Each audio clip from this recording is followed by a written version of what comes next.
out from Indiana to play at Xavier. Again, all of these ladies are generally from the Grand Rapids area, at least from the state of Michigan. But as is the case in this league, a lot of these players know each other and have played against each other for many, many years. Right. They grew up playing club together and know a little bit about each other, and then the rest of the time you play against each other in college. So a lot of friendly faces out here. While these two teams are set to take the field, let's go ahead and get to our keys this contest as well. And our keys are once again brought to us by your Central Indiana Honda dealers, the official automotive sponsor of the Indy 11.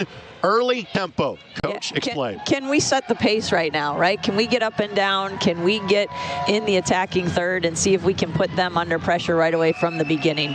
Maintain possession. Not always a key in a soccer match, but clearly if you're a possession-dominated team, you got to win that stat. It's been a focus in training the last week and a half or so. Can we just keep the ball in order to make right decisions, good decisions as to picking the right time to go forward, allowing things to open up in order to attack those holes and see if we can get in behind. It's an Indy 11 team that has scored 11 times in the first 4 matches. And again, they had to score twice in the last 15 minutes just to pull a point in Ann Arbor last Saturday night.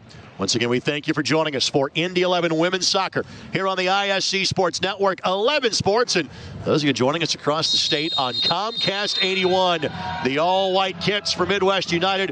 Of course, the checkers for the Indy 11. Immediately, high pressure picked up with Katie Soderstrom leading the charge. And you hear the sound of the Brickyard Battalion in the background at full song. There were over 1,500 fans here to watch this Indy 11 squad in the first match in W League history some 4 weeks ago. We do not expect that big of a crowd tonight, but there are more butts in seats than empties inside the building. Let's put it that way. They're still coming in, so it's looking full right now. And I know that the Brickyard Battalion traveling contingent at Louisville 2 weeks ago left an impression on this team. The players absolutely loved the enthusiasm and the continuous support that they gave them, so it was fabulous. They even cued the smoke on the way out of the parking lot. Since they couldn't do it during the game, they waited till they were loaded in the vans and heading home. And of course, no smoke indoors, unfortunately. And if you're watching your first Indy 11 women's match, this is the second of 5 matches to be played here in the Grand Park Event Center. The 6th and final regular season home game will be at Carroll Stadium. Will be a doubleheader with Detroit City FC. The men will play at 7. Women will play at 2. Ticket information, as always, available at Indy11.com for any USL Women's League match, W League match. Simply click on the W League tab for more information. This Midwest United FC team, just their 4th match of the season. McCarthy giving chase, wins the foot race, and sweeps that ball away from the oncoming attacker in Ellie Otto. Ellie played at Mississippi State as a freshman. Is transferring to Iowa to play this coming season. Ball sent into the edge of the 18. Knocked away by team captain Julia Leonard. Becky Dean will help steer it a bit farther. Chatterton was giving chase but couldn't get there in time, and possession maintained by Midwest United. Here's Ella Rogers. Ball knocked all the way back. Maddie Williams will give chase for Indy, but Olivia Albert back for it defensively. And she is one of maybe only a party of 1 in tonight's match that has yet to play a minute of college soccer. Again, she is headed to play at Indiana University in the fall. Good looking ball here. Maddie Williams, the former Purdue star, and young lady that is working a full-time job around pursuing her soccer dreams after playing 2 years professionally in Europe. Yeah, she's up early, goes to work out a little bit, goes to her job, and then she comes out to training. Add some leadership and maturity to this group as well. She's had a couple of key assists this season. 2 goals on the season as well. Soderstrom trying to work the byline. Plays it across. That's a great ball. Williams, the target, couldn't settle it. Here's a shot that is just steered wide. And how about Chatterton playing forward all the way from a left wing, if not a left back position, to get an early look on goal. And I think we're going to see that because they're still trying to play with a 3 front, which forces Jenna right now in this particular situation to drop a little bit deeper, but then there's a whole lot of space in front of her so she can pick the time to go as soon as our center backs kind of release her to give her permission to go forward. And that's what you'll see there do that. Again, Jenna is a local product, part of the back-to-back state champs at Noblesville, fall of 19, fall of 2020. Plays at the University of Tennessee, who won the Eastern Division of the SEC this past year. Attack launching forward from Midwest United. Grace Barr will sweep that back towards the middle. And Grace playing a little bit further back in tonight's match for Indy. She played in college back there at center back, and it might be a spot where she's pretty comfortable. I think she can give good leadership from back there, and she's one who sees the whole field and can give direction. And Grace, the player assistant coach for the Indy 11. There's a couple of players that fit that player coach model for this Midwest United squad as well, as they have not one but 2 college coaches in the 11 tonight. Playing up top, Marty Corby, who is currently an assistant at Aquinas College at the NAI level, which is where Lewis Robinson is the head coach. Marty's a handful of years removed from being a fantastic player at the Division II level. And also along the back line for Midwest United is Paige Eli, who is the head coach at Davenport University in Grand Rapids at the Division II level. If you ever wondered, as a college that's Paige right there. Everyone as a college player, can my coach still play? Well, at those 2 schools, they know absolutely their coaches can still play. And they're starting, and they're good on the ball. The ball played out to the right side. Counter opportunity here for Midwest United. Anna Bennett, again, one of the many Indiana Hoosiers on the field for the visitors tonight. Dean trying to close down the opportunity. Avery Lockwood, team captain, played that ball back at the edge of the 18. Not a window to shoot just yet. Blitchock tried to blast that one through. She too, an Indiana Hoosier. All play to the side, throw in coming for Midwest. By the way, Blitchock last year 4 goals and 4 assists. He's got 3 seasons of eligibility to play at IU. And a lot of these players for this Midwest squad entering their 3rd year of college soccer coming up this fall. Early impressions 6 minutes in. I think it's going to be a little bit of a chess match here with 2 differing formations, and we'll see who has to give a little here at the beginning, maybe drop a little deeper. And so far they've kind of had us pinned in our half for a little bit here. Trying to steer this ball to the back post. I'm not sure anything can be done with this one. Good hustle. All kept in play. Well done. Chatterton trying to carve out some space defensively and hoping the law of physics kicks in at some point, and it does. Ball eventually rolls across the end line for a Mackenzie Wood goal kick. Well, Mackenzie first time really had a chance to call her name tonight. 4-year starter at Northwestern, in goal for the Indy 11. She will transfer to play at home at Notre Dame for her last college season. Bit of a loose touch there by Dean, but nothing comes of it for Midwest United. Now Kozal will. She plays very high off her line. She's all the way up at the 18, ready to receive that ball and stay connected to her backs. As I told a friend, we have 7 years of starting goalkeeper in the Big Ten playing in tonight's match. It's a lot of experience right there. Testament to the high level of these 2 teams. Good looking ball here. This is Macy Waringa. Shot didn't get through.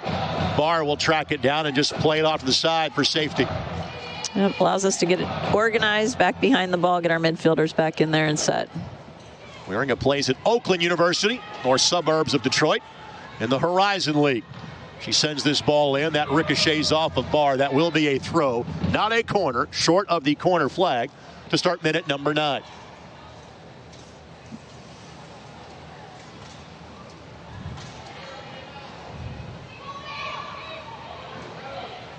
Loose ball in the 18. Eventually Leonard will steer it some degree out of danger.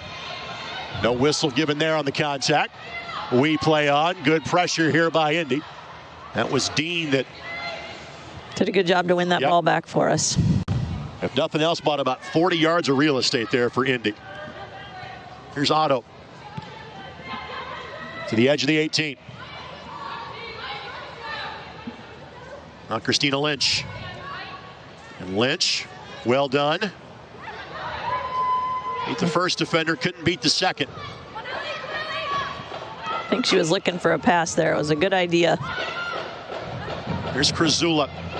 We did not see Greta in the first match that we broadcast 4 weeks ago. Greta from Australia plays her college soccer at VCU.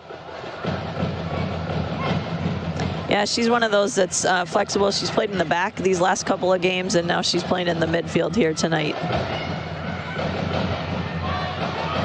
Something that Indy has not had much of so far. Kind of time to organize from the back. Well done on the touch. That's a great little move there by Jenna to get in behind. Chatterton flying down the flank. Not sure if Lynch was the target or Soderstrom. Either way, right idea on the ball, and McCarthy will play it back to Wood. The McCarthy sisters are both in uniform tonight. Rachel will appear as a sub, who had the first 2 goals of the season and the first 2 goals in the history of the W League back on May 6th. Robin, her older sister, played at Fresno State, a stalwart along the back line in this first season of Indy 11 women's action. By the way, this portion of our match presented by your Central Indiana Honda dealers, the official automotive sponsor of the Indy 11.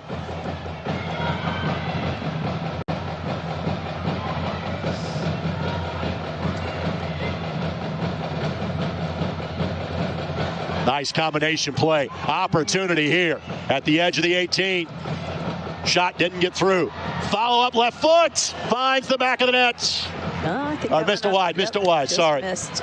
So with the way that net kind of kicked up in the short distance, I thought she had put it inside of the post. Clearly she did not. But that was by far the best opportunity in the match. Let's take a look.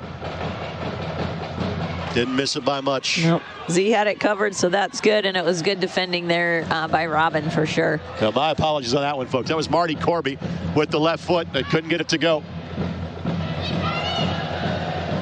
You see the back of the net move were trained. But she steered it wide a post. But so far, the better opportunities have belonged to the visitors from Grand Rapids. They put us under a ton of pressure. They've got 4 coming up high, right? They've got 3 up top, but 1 from either side will release. We're just having trouble finding these holes right now in between their midfielders. Williams, the long distance target. Ball finds her and tried to one-time it. That's one thing Grace is really good at out of the back right there, is being able to pick out that target and find her from a 50-yard ball. And those are the 2 players on this team that are kind of past their collegiate days in terms of Barr and Maddie Williams. Kozal taking her time on this. She is already top 10 in 5 different goalkeeping categories in Michigan State history. Leonard will play it back to Wood.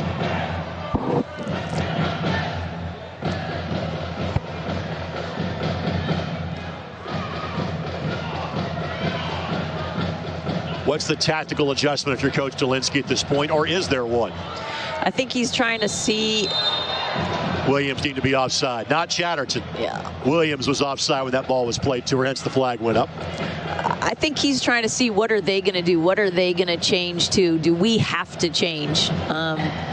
See how high their 4 attackers are really high, and we now have to bring Jenna Chatterton back to make it an extra one in our favor. So that's the only thing, is we're pulling into that space. I mean, if we can exploit them, then we're okay. Thus far, like we've said, they've had a couple of good opportunities because they've pushed these other guys forward. And if she's going to play balls like that, we either win them or they do, and we're in trouble. Krasula, and that's a foul called. Wasn't much in that, but frankly, there's not been much in terms of fouls so far in this game. maybe one shoulder-to-shoulder collision. That's about it. Yep, set the tone there. Barr charging forward, but kind of had a misread from a teammate. But there's Chatterton again. Plays it across. Soderstrom the target. Ball swept away by Olivia Albert. Throw in coming here for Indy in the 14th minute.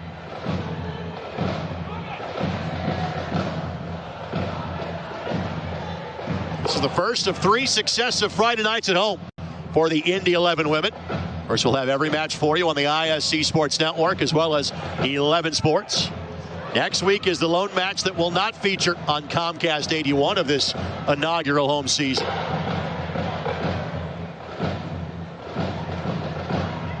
On the throw, good looking throw. Dean, the closest player to it. Ball sent to the edge of the stick. Kozol bobbled it for a moment, but there's Katie Soderstrom, just like you talked about at the beginning. She's going to find those chances, find those opportunities to sneak in there. It should not be lost on Indy 11 fans that she wears number 9 because she plays like the all-time leading goal scorer on the men's side, and Eamon Zayed, who wore that same number, just hangs around the 6 and knows where to be to pick up the loose change and nick a goal or 2 here and there. She's done it here. She's done it at Butler. She did it at Carmel. She did it with Indiana Fire. So wherever she goes, she likes to score goals. Katie is 6th in Butler history with 28 career goals. She is 4th in assists with 24. She's 1st in terms of the Indy 11 with 5 of the 11 they have put together. Indy has scored at least 2 in every match so far. Good read here by McCarthy. Now plays to Williams. Williams able to avoid Avery Lockwood, wearing the captain's armband for Midwest United. Well, just looking at the stats and putting the bios together, etc., you had a feeling this was going to be a very competitive match. That's exactly what we've seen so far.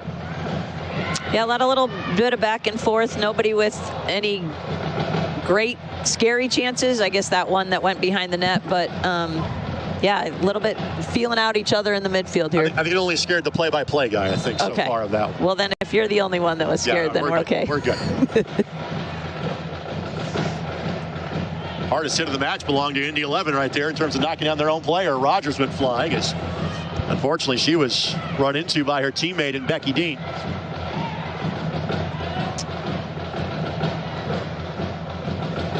After tonight's match, the Indy 11 have 7 more matches remaining in this inaugural regular season. And either 1 or 2 teams from this 8-team group will make the postseason. What is unique is that, again, these 2 teams that, again, that's a foul against Midwest United, that seem to be pretty levelly matched. This is the only time they play. It's just the way the luck of the draw worked. Indy only has to play Ann Arbor once. That match happened last week. This is the only time that Indy plays Midwest United. Midwest United only plays Indy once, only play Racing Louisville once, and those are all teams that are in the upper half of the division right now. Indy one of 3 teams on 10 points, but they have a match in hand on the 2 teams behind them in Ann Arbor and Racing Louisville, and they already have a victory at Louisville 2 weeks earlier. Louisville comes here in 2 weeks on June 17th. That'll be another good match here inside here. They are a very good team. They were very dangerous, and Mackenzie Wood had just a great showing that night. She saved literally everything. I was told they could have given up a bunch of goals they were in, and Mackenzie really did a great job to keep us in that game. 13 saves that night, to be precise.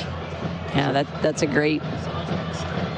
It's too many to face, but it's great when you save them all.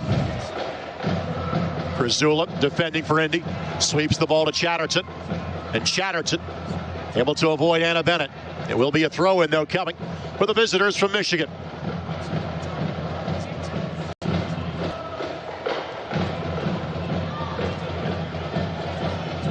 All the way back to midfield, and another throw-in coming. This portion of this match presented by Bet Rivers. Bet Rivers, the official sports betting partner of the Indy 11. Bet with a winner.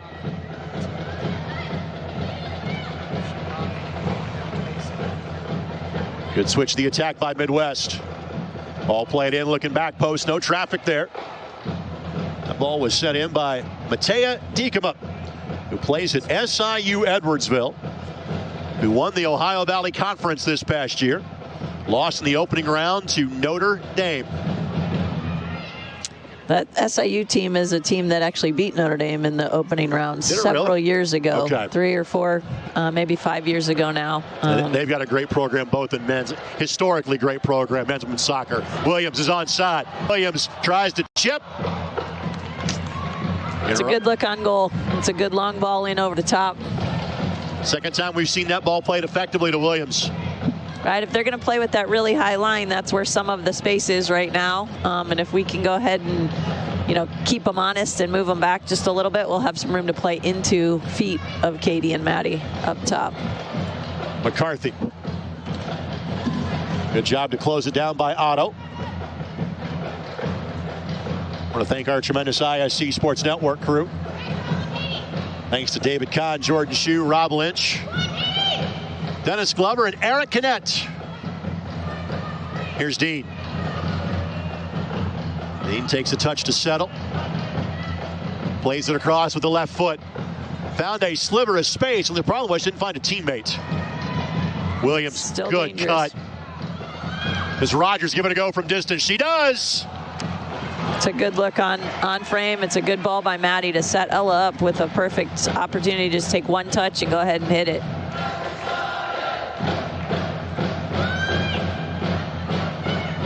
Good looking ball here. Want to say hello to Nick checking out the feed on Roku tonight. Thanks to Mike that's watching on 11 Sports. We know that more Nick than Nick and Mike are watching. They're the only two, But right? a special hello to those guys for watching. Hi, guys. Because I promised in the Brickyard Battalion Facebook page, hey, if you're watching at home, let me know and we'll say hello to you. This portion of the match presented by our friends at Community Health Sports Medicine. Exceptional care, simply delivered. Here's Lynch. Lynch has been on a pair of national championship teams at Florida State. Again, will return home to play at Notre Dame for this her final collegiate season. Chatterton, is that a corner? No. She touched it last. Goal kick coming for Midwest United.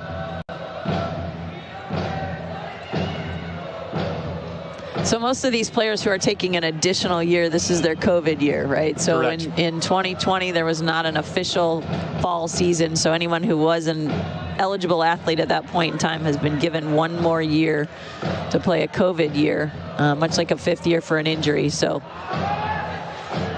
some get a 5th, some get a 6th, but it's another opportunity for them to get a graduate degree. Christina and Z both at Notre Dame.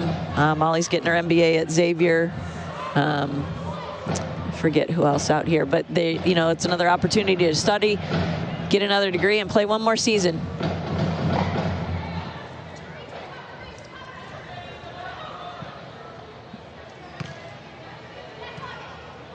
That'll be a foul against Indy. Official point in the wrong direction. That's against McCarthy.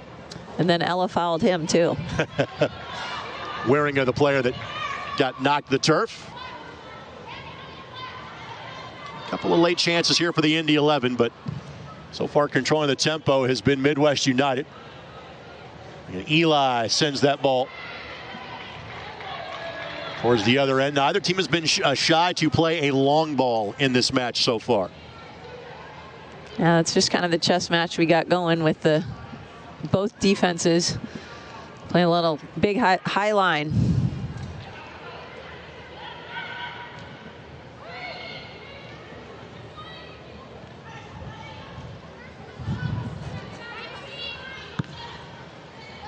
They match perfectly in the midfield, so we're trying to figure out how to get around or through.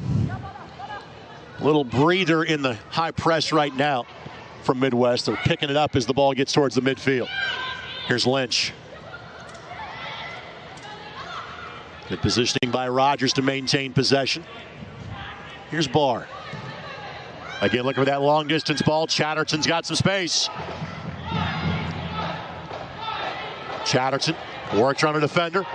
Shoots it wide. Well, shots are taking place for the Indy 11. Only really one shot on target so far in 23 minutes plus. Yeah, but I think you saw a good, that's a good ball from Grace coming out of the back for Chatterton to pick that up. She beat her defender. She was able to get inside. She chose to shoot instead of serve that into somebody else, and that's okay. She doesn't miss by much. It was near. Hopefully next time we'll put it right to somebody else who can finish it.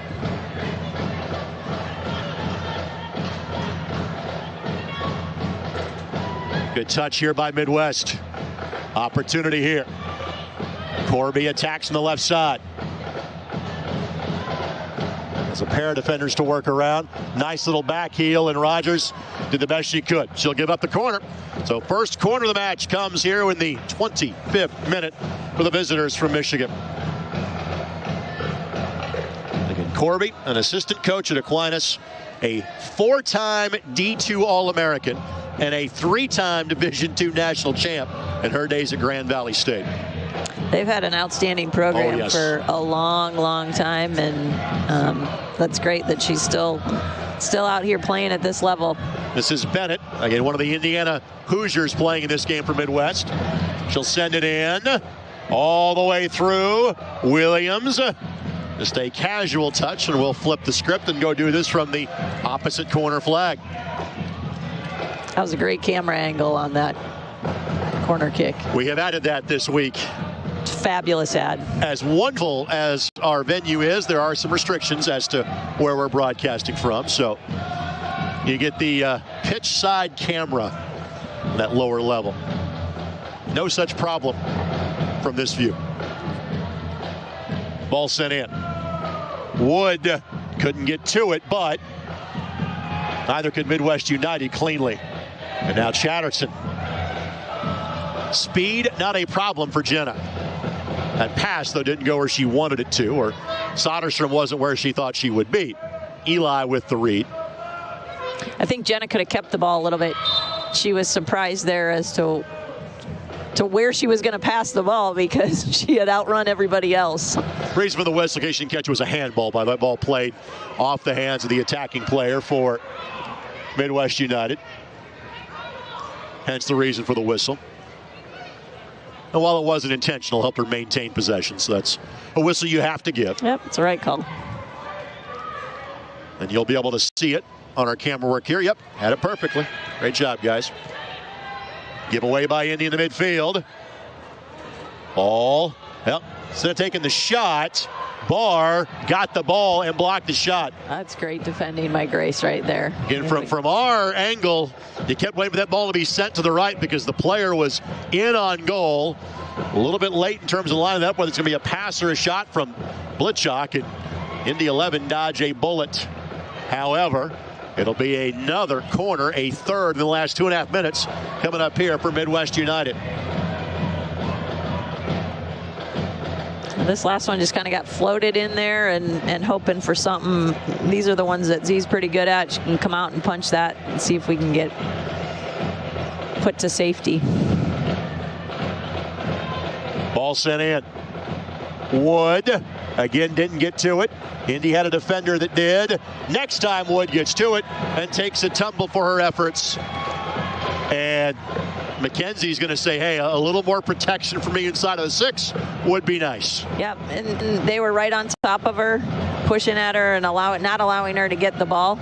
Sometimes used as a tactic. I don't know whether it was just coincidental or on purpose here, but she's asking for a little bit of help from the referee. I never have a problem with a player kind of walking an envelope until you're told otherwise. You can always walk it back if need be. She looked like she asked nicely.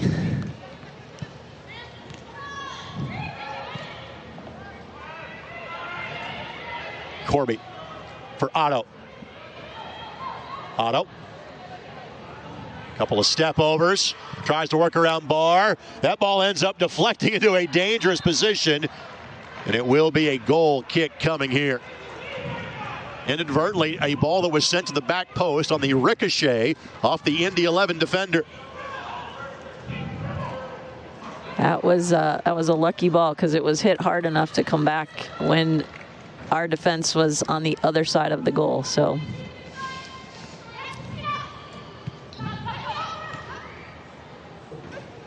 Lynch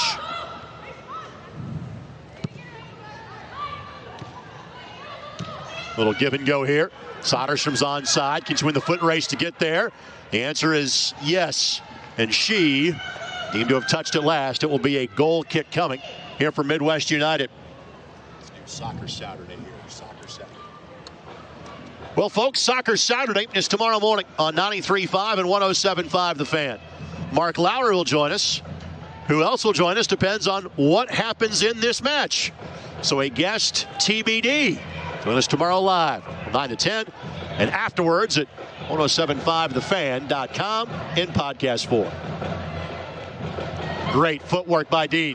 Dean gives it a hit, but Kozol had it covered. She didn't get all of it.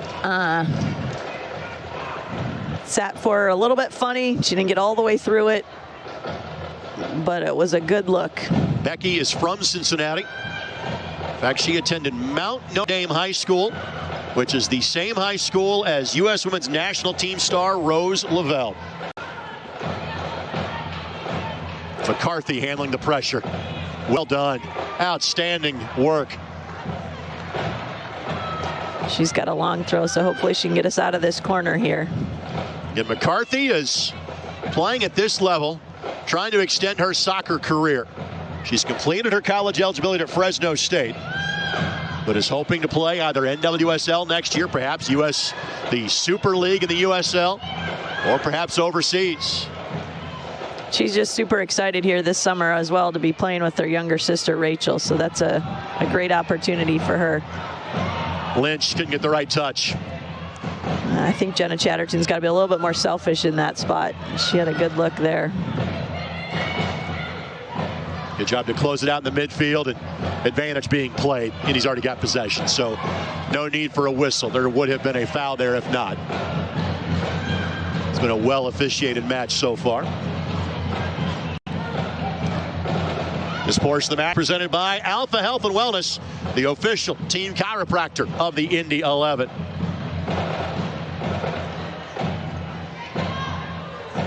There's a lot of traffic in there in the middle of the midfield. They do a good job playing into their two target players. Otto stretches it wide, slides it across, and Leonard clears it, and Wood corrals it.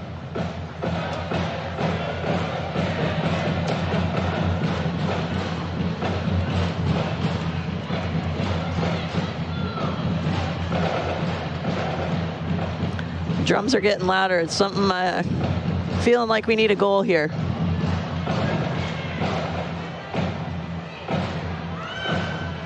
Soderstrom was offside, and she couldn't go play it. Well, that turned into a very easy ball back to Kozol at the edge of the 18. And they will try to build here just a little bit. We can push our lines a little higher. Hopefully not let them out here.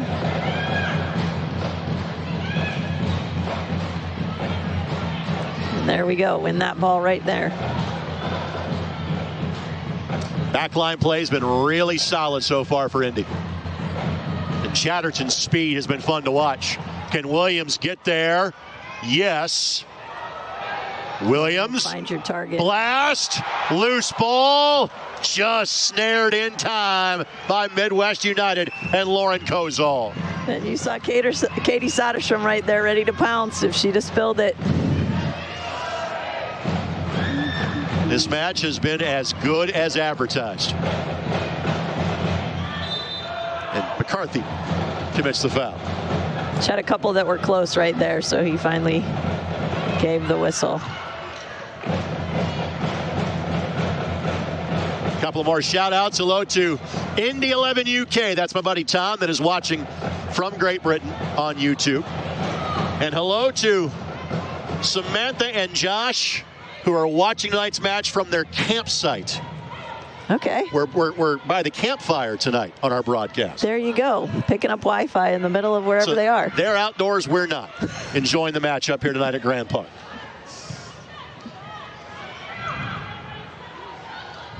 Bennett.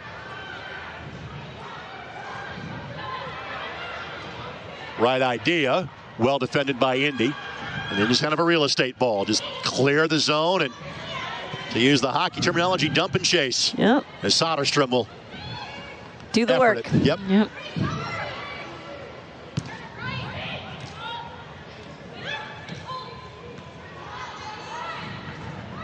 Krasula. Now Dean. That's good ball movement by Indy. Had a couple of ability to string a couple of passes together. So it was lacking in the first 10, 15 minutes where it was a little bit more chaotic than this. Again, the long distance ball. Eli skies to win that ball away.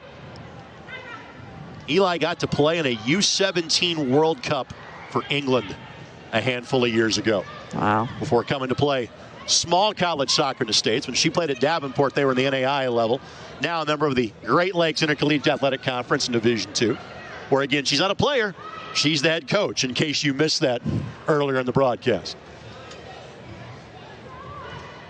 Just what a great opportunity for her and for her team. You know, she can bring some of this back to them, show them what's out there next for them after they're finished with their collegiate careers. Well, Grand Rapids is an area that has been blessed with so many great small college athletic programs. Grand Valley and Allendale, Calvin at the Division III level, Aquinas in Grand Rapids as well.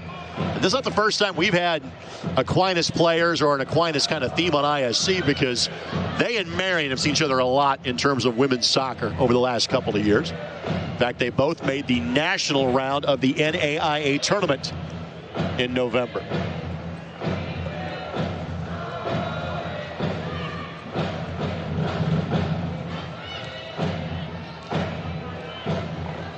Again, at this point, anything you're changing from a tactics perspective if you're the Indy 11? I think they're starting to find some comfort with the ball, their ability to keep possession and hold on to it for a little bit. Still sort of looks like a couple of times we've run out of ideas and just kind of banged it long, but not in a panicked way. But also we're pretty good when the ball's at our feet and able to connect those passes through the midfield. Saunders from the target, deemed to have touched it last.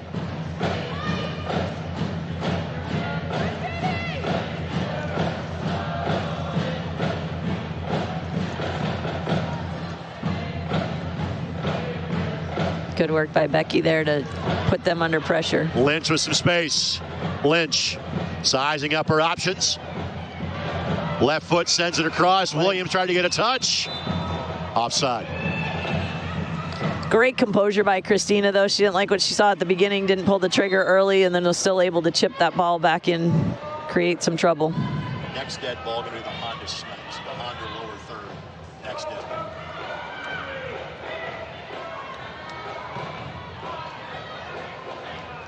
That'll be a goal kick. Nothing comes from that for the Indy 11.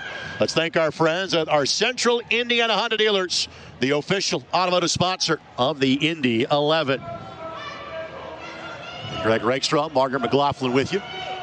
Thanks to those of you watching us on 11 Sports, the official streaming home of the USL W League. All matches can be seen on the ISC Sports Network as well. And tonight's match being shown statewide on Comcast 81. Leonard.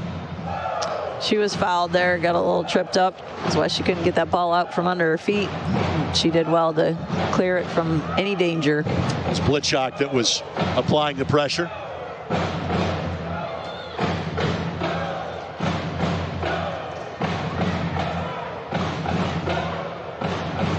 Good distribution here.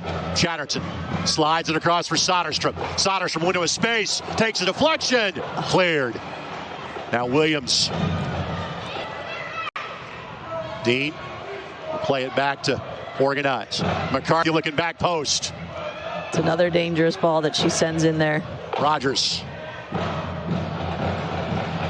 Krasula, good turn. Better pressure by Corby. And eventually taken away by Midwest.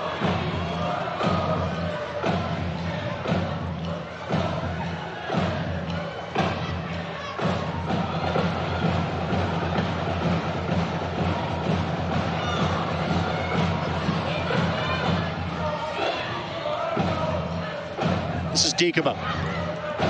Again, looking back post, just a bit too strong. Otto was in the neighborhood, but a little too much on the effort. Let's flip this. If you're Midwest United, Coach Robinson, I think you'll be very impressed with what you've seen from your team so far tonight.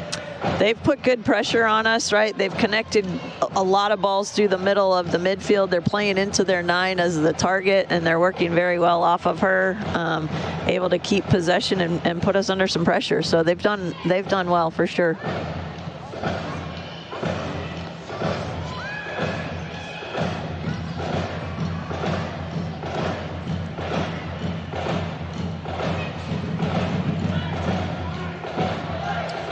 From a pressing standpoint, a 4-2-3-1 that's being employed by Midwest. McCarthy got it past one line, not a second. Now she'll rotate back to her more defensive positioning. So they've matched with us here in the midfield, and then they're getting these guys higher and wider, which is a little bit harder for our 3 in the back. But then if we can win it in midfield, that's where we're numbers up in there. Corby deemed to have gotten the ball. Clean challenge by Indy. That could have been a problem if it wasn't.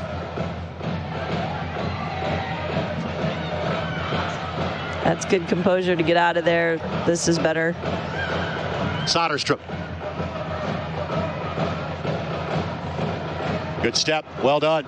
That's Maya Dean. First time we have called her name for Midwest United. Maya plays at Bowling Green State University and helped lead her team to the NCAA tournament, as Bowling Green has won the MAC championship each of the last 2 years. And by each of the last 2 years, I mean twice last year, spring season and the fall season, both resulting in an NCAA tournament. A lot of champions out here tonight. Well, there are. It's a sign of how good these two programs have been built. Our final 5 minutes plus stoppage time, brought to us by our Central Indiana Honda dealers. Chance here. Soderstrom tries to play it across. All deflected by Albert. Eli then got in the way and cleared it. Chatterton had it taken away by Otto. That's good defending again by Grace Barr. Julia Leonard's able to pick this up, and we can swing it out and see if we can't go the other way. Sometimes 0-0 draws can be snoozers. That has not been the case of this one. Now we got the drums playing. Lynch has an opening, left foot, and Lynch ends the 0-0 aspect of the game. You should have been talking about that earlier. My bad. Christina Lynch, the goal at Indy 11. 1 goal to the good in the 41st minute. Way to go. That was a great look. The defense just split both of them. She was right in the middle. She's running at them. They didn't know. No one stepped. Wicked left foot. Pairs championships in high school. Pair of championships at the collegiate level. Had 3 assists in the 6-1 victory at Flint in early May. Had the assist to get the rally started last week. Calls her own number this time around, and it's 1-0 in favor of Indy. That's awesome. And I'm sure her mom, Mama Lynch, is in the stands going nuts right now. Midwest United trying to answer immediately.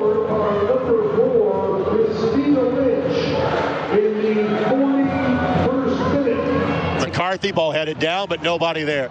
It's a great way to go into halftime if we can hold on for the next 3.5 minutes here.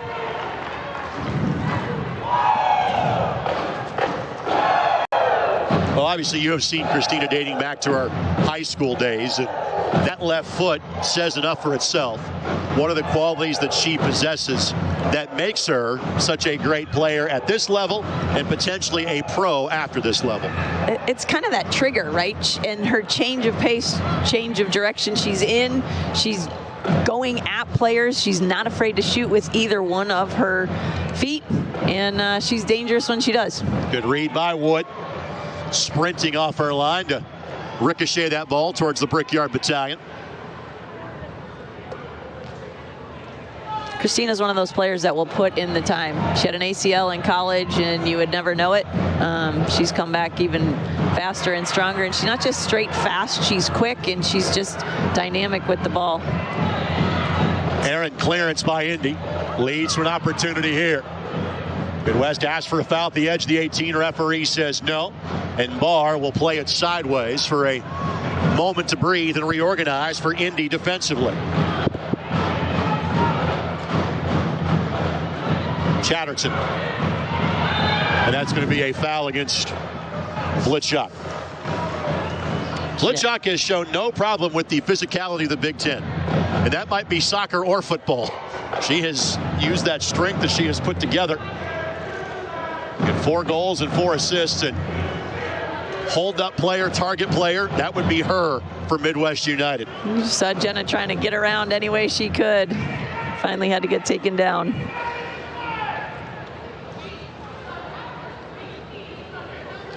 She will take her time here with this one. And 4-year starter at Northwestern was Mackenzie Wood. She and Lynch will be teammates at Notre Dame pretty much as soon as this season comes to an end. Here's the goal scorer for Indy. That's a foul. Corby. Brent potentially got away with one. Good positioning by Leonard, though, to kind of nudge Blitchak out of the way. That's her job. She's good back there, right? She sees it happening and can step in there and win the ball. And Julia's already played 5 years of college soccer, so much like McCarthy, her college days are done at this point. This is kind of extending the line. Hey, see if you want to try to play professionally after this, or simply playing as long as possible before the real world comes knocking here in the very near future. She's in the middle of PA school and doing a lot of studying, and yeah, the chance to come out here once in a while is great, and she's just not able to give it up quite yet. Put off real life as long as possible if you get the opportunity. A fabulous way to go. I would think we're looking at a minimum amount of stoppage time, maybe a minute. We'll see the 4th official in a matter of moments. Chatterton, she has been fast. It would have to be superhuman to catch that.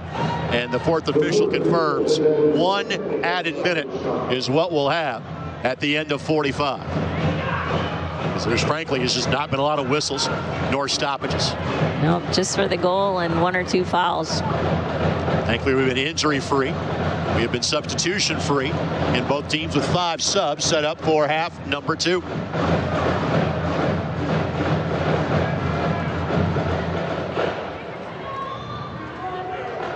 Chatterton not in a big hurry to restart here. Doesn't need to be.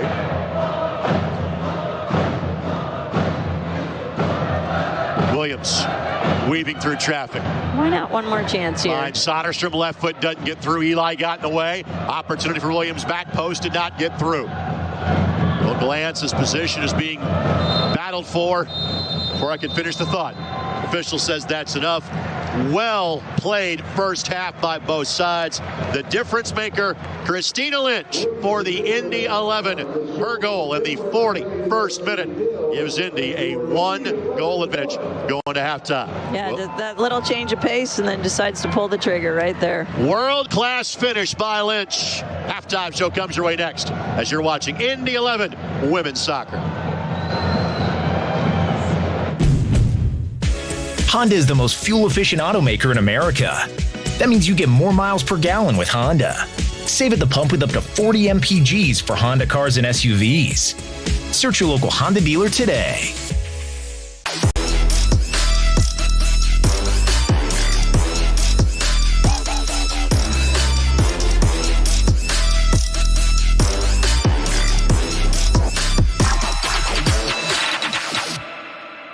Everybody has different needs and different abilities to seek care, and we want to make sure that we're meeting the needs of the patient in the way they want to seek care. Certainly, I feel that COVID has changed the way we deliver healthcare. That's not necessarily a bad thing. Patients have responded to the virtual options. Many find it such a positive experience, and they want it to continue. And that's what we're really committed to doing here, is creating a simple option, the option that suits the patient. Stand by me.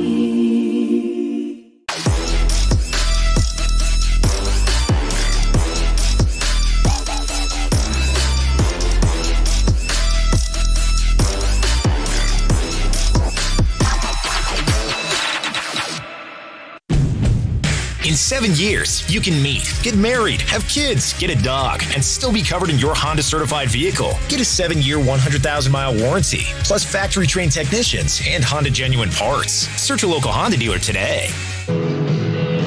Back Back at halftime here inside the Grand Park Indoor Events Center. This is the training home of the Indy 11 men and women. This is also the indoor training camp facility for the Indianapolis Colts. The Indy 11 have called this place home for their women's matches, all 2 of them so far. They won the first one 3-1 against Kingshammer FC 4 weeks ago.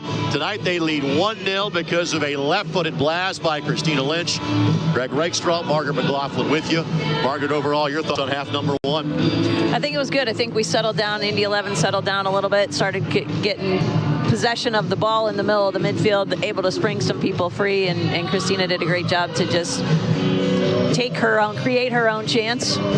She drove down in towards the defenders, split them, and then go ahead with the rocket. Are we early enough in the match where the goal doesn't really change the tactics for either side just yet? I'm not sure that they change tactics. I think Coach Zielinski is going to like what he sees. I think some minor corrections and some maybe give some people a little bit more permission to go forward and be a little bit more dangerous is probably what he's talking to them about right now. With that, let's show you the standings. We had them for you off the top of the match. They are brought to you by Alpha Health and Wellness, the official team chiropractor of the Indy 11. And again, we're starting to kind of see exactly where these teams slot in. Top half of the division, really talented. Again, Midwest United, are they the 4th best team in this group? No, they're not. They've just played a couple of fewer matches than have Racing Louisville and the AFC Ann Arbor. But of note, after tonight, Indy 11 has 1 more match remaining against the teams that are in the top half of the group.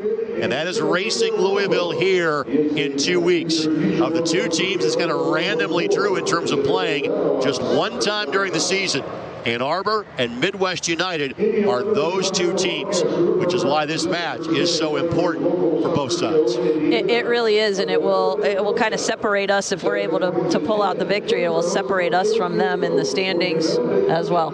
We'll take this quick timeout. We're going to change McLaughlin's. Your daughter Molly, who would rather be on the field than up here talking with us. She's injured, not playing tonight. She has graciously agreed to join us for a halftime word, and we'll have that conversation with her coming up next as you're watching Indy 11 Women's Soccer. Place your soccer bets at Bet Rivers Sportsbook, your new home for soccer betting. The most soccer betting options on the sport you love. We offer live in-game betting on major soccer matches worldwide. We have tons of bets available during game, from money lines, goal spreads, player goals, half bet, many more. Bet Rivers is proud to be the official sports betting partner of the Indy 11, Indiana's team. Sign up now. We'll match your first deposit up to $250. More bets, more action, more fun. Place your bets at betrivers.com.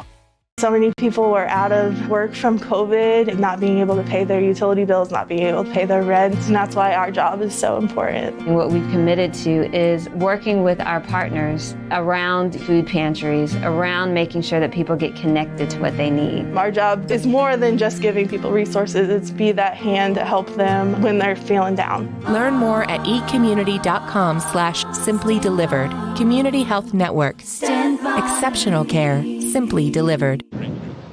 Again, welcome back. We are inside the Indoor Event Center at Grand Park up in Westfield. My name is Greg Rakestraw, and I'm joined by yet another McLaughlin. This is Molly that would, again, be normally in the midfield for the Indy 11 and dealing with a bit of an injury, kind enough to join us at halftime. Molly, thank you so much. Yeah. Obviously, we hope to see you back on the field as of next Friday. But 4 matches in, what has this experience of playing for the Indy 11 been like for you so far? It's been unbelievable. I've had so much fun just being able to play here at Grand Park, being our home field, just getting the group back together. It's been a really awesome environment, especially with all the people we've been able to bring in. I've really enjoyed it. Now, people that know junior soccer and youth soccer know how many players and teams are based out of this facility. But for Indy 11 fans, maybe don't follow the youth game all that much. This place has been home for you for a lot of years, right? Yes, quite a few. We've been lucky to have this place as our home, a bunch of us who are playing now again. Yeah. High school teammates with Christina Lynch as well as with Mackenzie Wood. You guys are kind of used to playing together in the summer, but what's it like to be teammates of those two yet again? Yeah, no, I haven't been teammates with them since before college, so it's been really fun to have those 2 of my best friends back on the field with me, and it's a great opportunity. Yeah. So Xavier University, so you play in the Big East, so there are some players you're used to playing against, like Julia Leonard, like Becky Dean, etc. What's it like to be teammates with those players this summer? Yeah, Becky, Julia, Katie. I'm playing with all three of those guys, and it's great for the Big East, honestly, that we all get to play together. But it makes the rivalry on the field when we get back to Big East play a little bit more fun. By the way, 3 different Big East teams now represented on the Indy 11 roster. Miss McGalligan from Providence College, a late addition to the roster, so the Big East very well represented on this team. For sure. I know you played in some high-pressure games. You played in a pair of state championship games. What was the atmosphere like in here playing for the Indy 11 the first time 4 weeks ago? It was wild. It's nothing I've ever experienced before. I couldn't hear a thing, but you know what? We love that the fans came out, and it was a great opportunity, and I had a blast. It was awesome. I know you're getting kind of the COVID bonus year, at least the COVID bonus semester. Yeah. You're going to go back to Xavier for a 5th year. What's the goal for you and your teammates down in Cincy coming up in the fall? I would love another ring. That would be great to add to my collection, that's for sure. All right, final thing before we let you go. What's it like watching the broadcast after the game and hearing Mom on the broadcast? You know, that's something new, but I love it. It's great. Well, she is doing a great job. So are you in the interview. Thank you very much. Thank you very much. Get healthy so we can talk about you again next Sounds week, all good. right? Thank you. Molly McLaughlin, midfielder from Penn High School and Xavier University, and of course, daughter of my color commentary partner. Mom joins us next as you're watching Indy 11 Women's Soccer.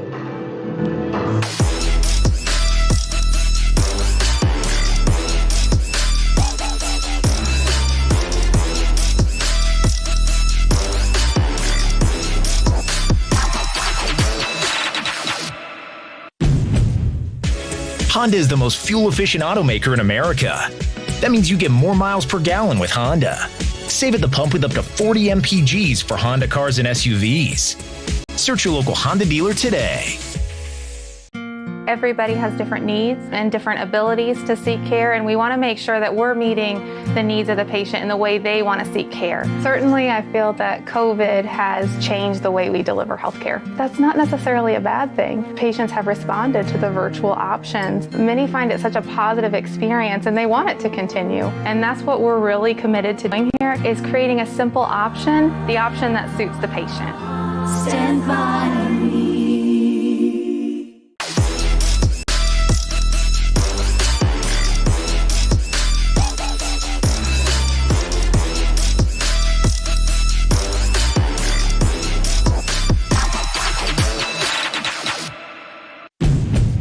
In 7 years, you can meet, get married, have kids, get a dog, and still be covered in your Honda certified vehicle. Get a 7-year, 100,000-mile warranty, plus factory-trained technicians and Honda genuine parts. Search a local Honda dealer today.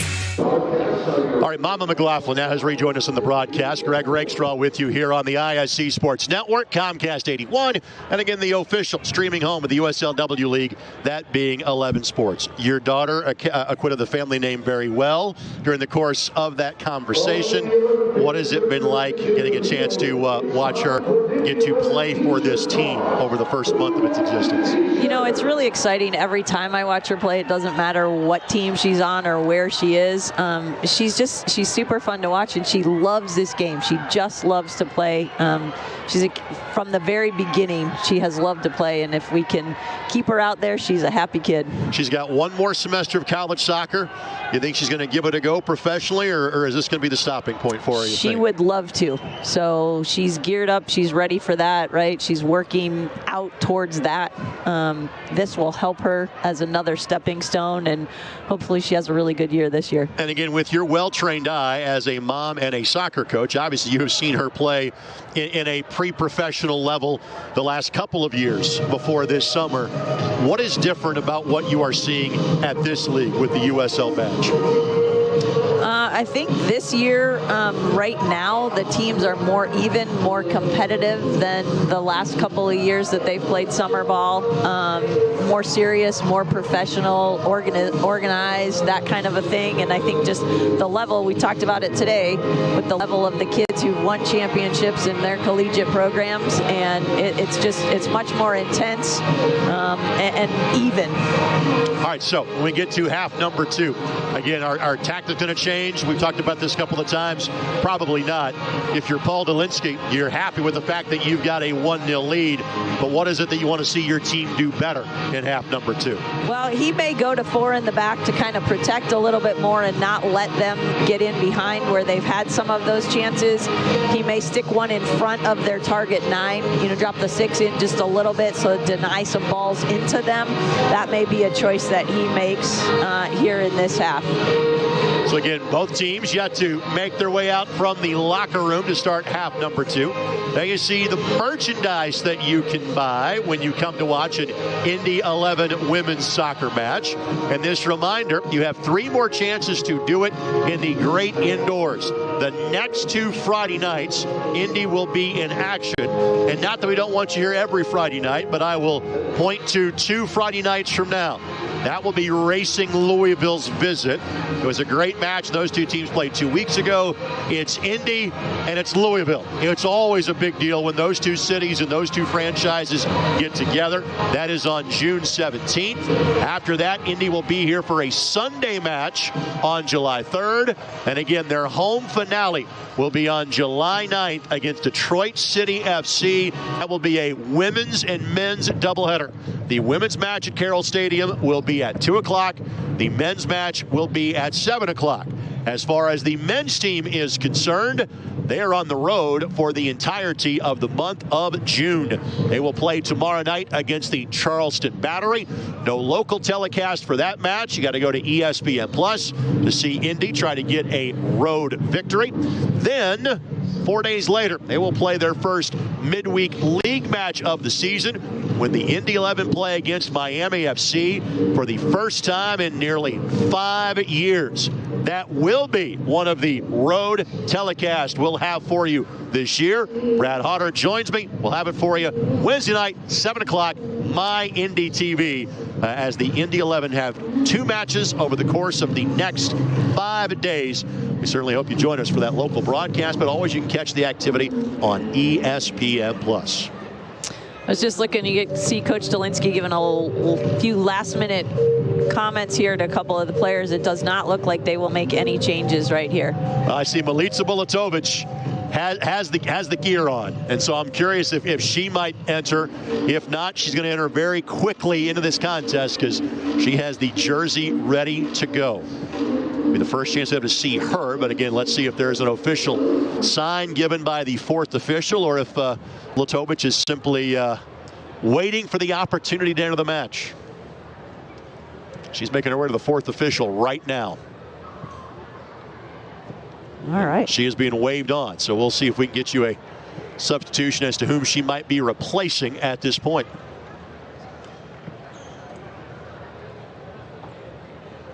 And the 11 will have the first possession here of half number 2. So it looks like Jenna Chatterton's going to move to the back, and Yep. Grace Barr move to the middle of the midfield. She'll play the 6 right here.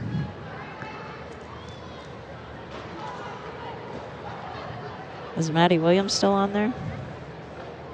Yes, she is. We'll keep doing the process of elimination as we go.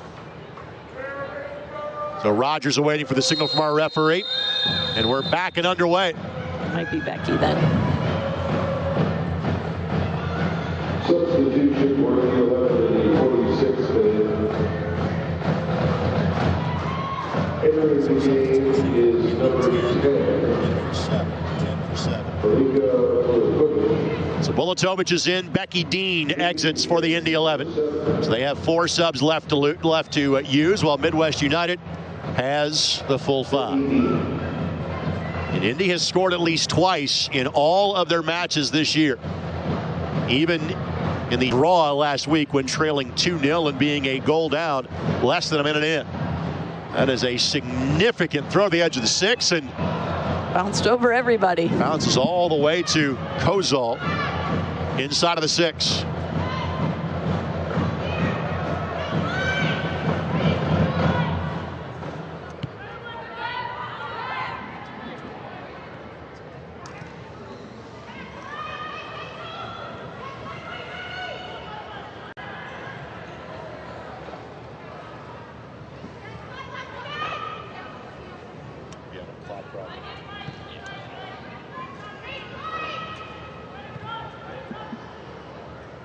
Here's Eli. Ball slides forward. Right idea, just a little too much on the pass that time. That was Deacom, but couldn't find her teammate on the left side. So Indy 11 went back to a 4-3-3, so that Chatterton's a little bit deeper on this side. Help protect with their 3 front. Wearing up was the target on that pass. That's off the head of Eli for a throw-in coming here for the Indy 11. So you're 2 minutes in here to half number 2. We're having a bit of a clock issue with our scoreboard. We'll get it up for you as soon as we possibly can. There we go. So when I talk about things, they happen in the broadcast They do. tonight. Let's start talking about more goals. Opportunity here. Rogers sets it up. Now Bulatovic tried to blast away. Soderstrom left foot. Seemed to be a handball there against Indy was the reason for the whistle. I think that ball surprised Ella. She was so close to goal.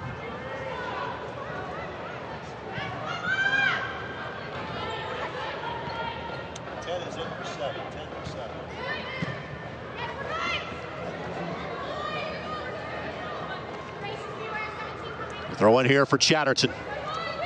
Chatterton's been very impressive in this her home debut for the Indy 11. I think she brought a little fan club out tonight. There's always going to be a good amount of Noblesville fans here in the building. Well represent. The Hamilton County folks are happy to have this here in their backyard. Not just Grand Park, but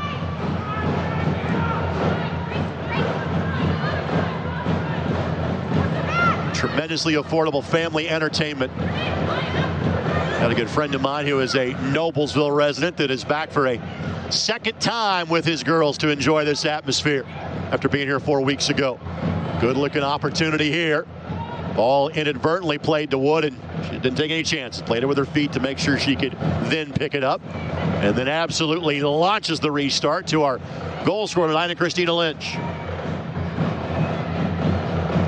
Those guys have played so long together, they know exactly what each other's going to do, and Christina took off running, knew he could get her the ball.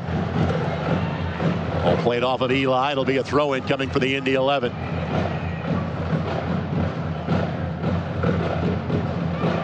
You're saying that was the Penn High School equivalent of the Tim Howard restart in the 2010 World Cup? That is right there. That connection. Neighbors, friends, carpool buddies. I've got the most famous series of 10 passes from keeper to goal in Indy 11 history. I don't have the intertwining parts memorized from the 2010 Men's World Cup victory to send them to the second round.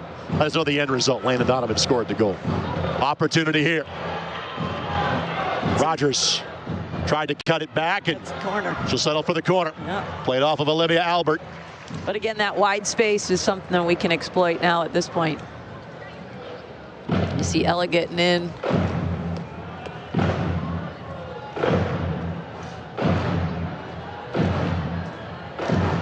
Soderstrom will take the corner kick. Here's Barr. Now Barr, a rocket, but again misses wide right. That was a good play by Katie to recognize that Grace was unmarked, wide open. She actually got a hold of that ball. It was on a straight line, just a little bit wide. Now Indy picking up the pressure a little bit here. Krasula gets in the way.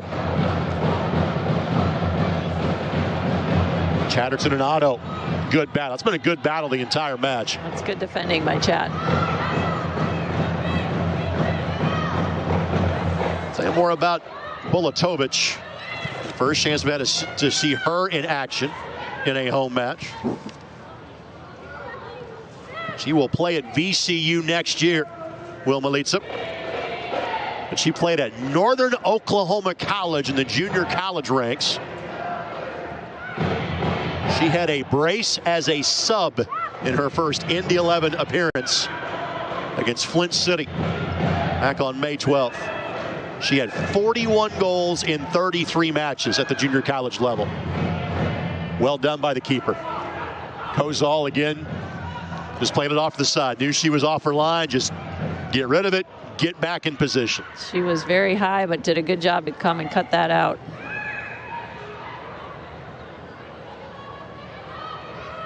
Rogers.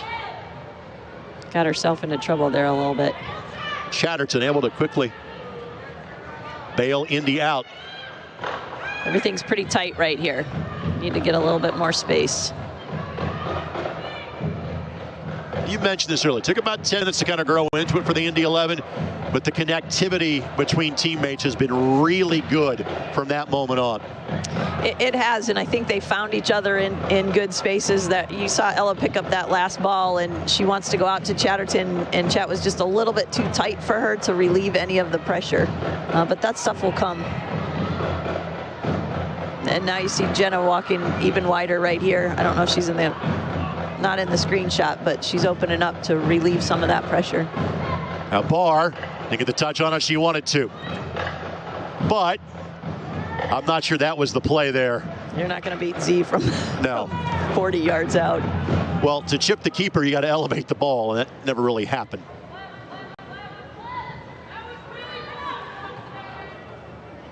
Yeah, so we're all right now to just build. We don't have to chase a goal. We can take our time and connect these passes and then find something to open up, even if it is that long ball.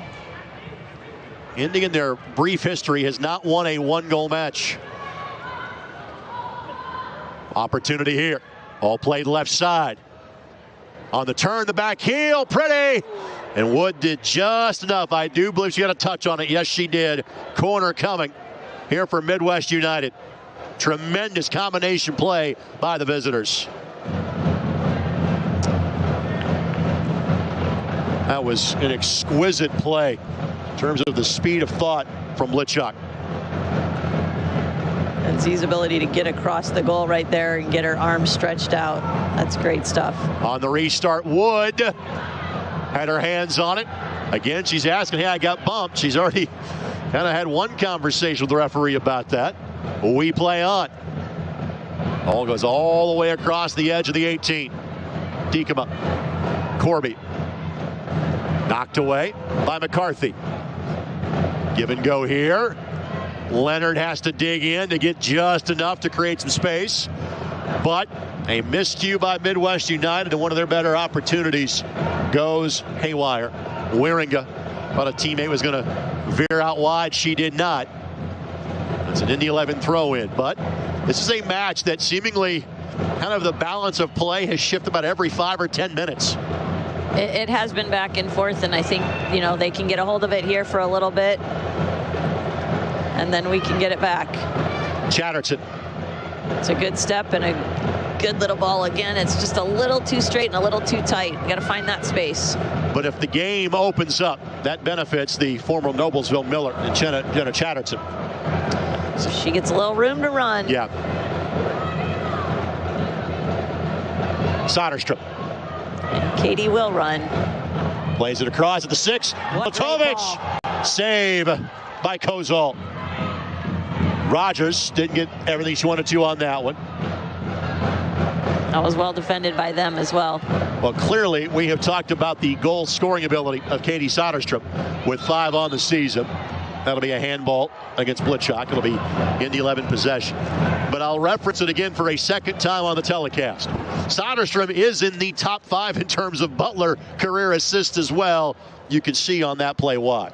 She's just so dangerous, right? We were talking about Jenna Chatterton getting wide and running in behind, and she ends up playing a ball into Katie. This ball from Grace right here is going to be dangerous. Looking for the edge of the 6. Ball headed down. Kozol hangs on to it. Rogers, the player closest to it. Good goalkeeping by her, be able to hold that in traffic. It was McCarthy that steered that ball back across frame. By the way, this portion of this match presented by your Central Indiana Honda dealers, the official automotive sponsor of the Indy 11.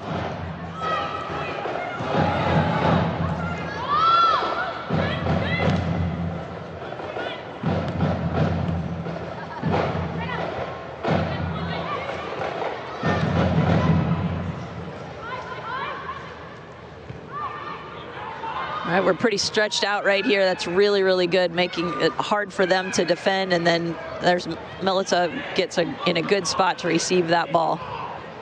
No one underneath to play to, but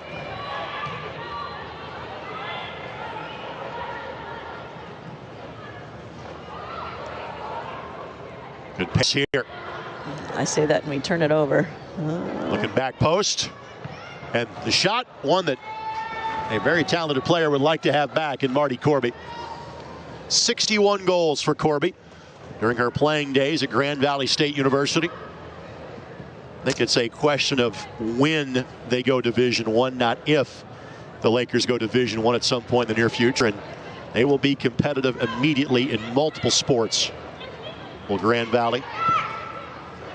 And these days she's an assistant coach at Aquinas at the NAI level. Bulatovic. Flat ball, dangerous ball, and leads to a turnover. But can Wieringen get there? Yes. Keeps it in play.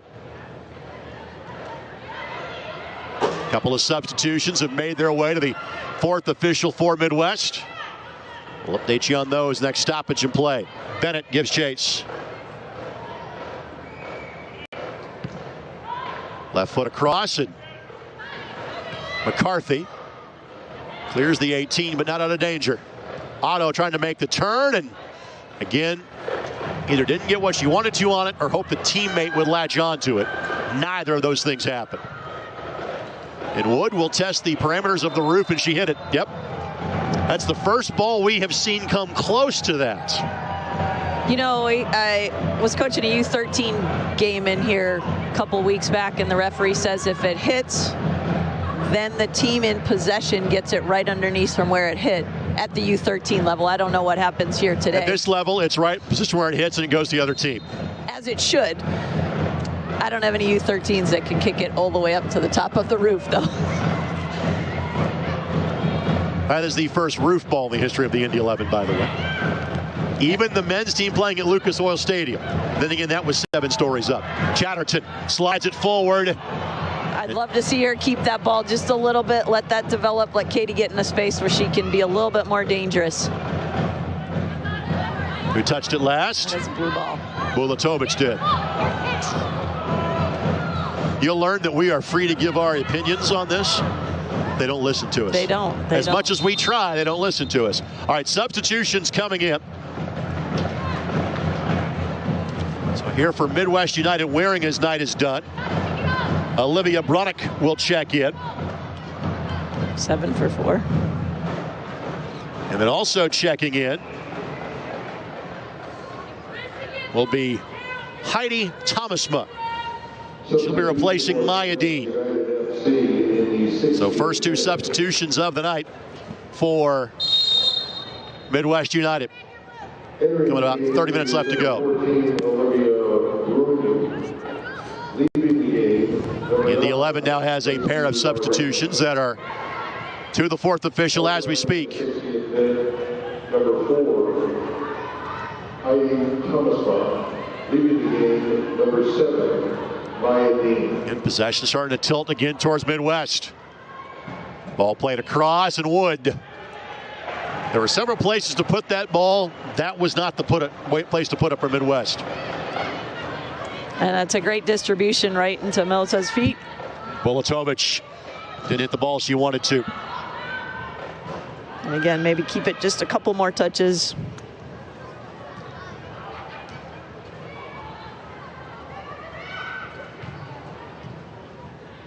And he's trying to, even a point puts him at the top of the table in the division. But in this scenario, looking to hold on and keep it 3. Krizula, Soderstrom. Soderstrom got a little too far out in front of her.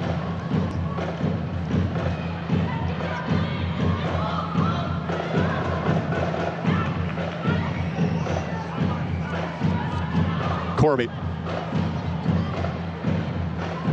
We've done a good job defensively, right, to hold that space.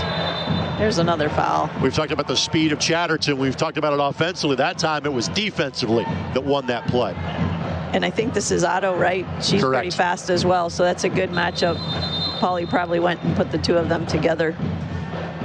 So substitutions about to enter here for the Indy 11. Heather McNabb will be coming in. And also entering will be Rachel McCarthy. Again, McCarthy, who had the first 2 goals in Indy 11 women's history. Scored in the 8th and 17th minute in the victory against Kingshammer here on May 6th. McNabb is from Carmel, played her high school soccer at Culver Academies. She plays in the Ivy League at Princeton. She was a freshman this year and had a great season. She'll be another fun one to watch when she gets a hold of the ball. Handball whistle against Midwest United. So Indy with 2 subs remaining. Midwest United with 3. Also in the 62nd minute, in for the 11, number 24, Rachel McCarthy, out. Number 9, Catherine Soderstrom. So Soderstrom has a seat. Christina Lynch as well. So 2 players that have been pretty potent in the attack. Both to the bench for Coach Delinsky's team. Good looking ball here. Finds some space. Left foot couldn't by. Kozal has been fantastic tonight. The one time she was beaten, there was nothing she could have done about that one. Oh, that was a rocket by Christina. But you see Heather McNabb get on the other end of that ball and just kind of poked it away, but it still was something that could have been dangerous. McNabb led Princeton in assists with 7. Had 3 goals this year for the champions of the Ivy League that play in the NCAA tournament. And Rogers taken down. Little cheeky little grab there. That was Thomasma. And Thomasma plays at Aquinas for head coach Lewis Robinson. One of a couple of Aquinas Saints that play their summer soccer for their college head coach. McCarthy. Williams the target closest to it. A bit of a giveaway in the midfield. Throw in coming here for the Indy 11. Now the Indy 11 victory so far, 3-1, 6-1, 2-0. And then the 2-2 draw last week. And talking with our crew before the game, they asked, all right, what do we expect? And we said, well, could be 1-0, could be 3-2. We're not quite sure, but we would be surprised if it was more than a 1-goal game. And here we are in the 65th minute. Yeah, it's just been a tennis match back and forth this whole time. And you pointed out before, we get 5 minutes of possession and then they do. Bulatovic. Rogers, Chatterton flying down the flank. Ball finds her in stride. Chatterton one touch. The cut back. Defense got there first. And not the service she wanted, but what a great run into all of that space and Ella to recognize and get that ball to her. What a great ball. That ball, when it was first hit by Barr, I thought that's going to steer wide. No, it checked up perfectly on the turf. Not exactly a breeze in here either, unless the air conditioner really gets cranked up. No motion. Beautiful night outside, perfect night inside. Good hands again. Yeah. She's been under a ton of pressure and she's come up solid each time, being able to hold that ball. You get the feeling, and we really haven't seen Wood had to do anything spectacular tonight for the Indy 11, but these 2 players, again, if they want to pursue this beyond this level, will have the opportunity. Foul whistle. By the way, this portion of this match brought to us by Community Health Sports Medicine. Exceptional care simply delivered.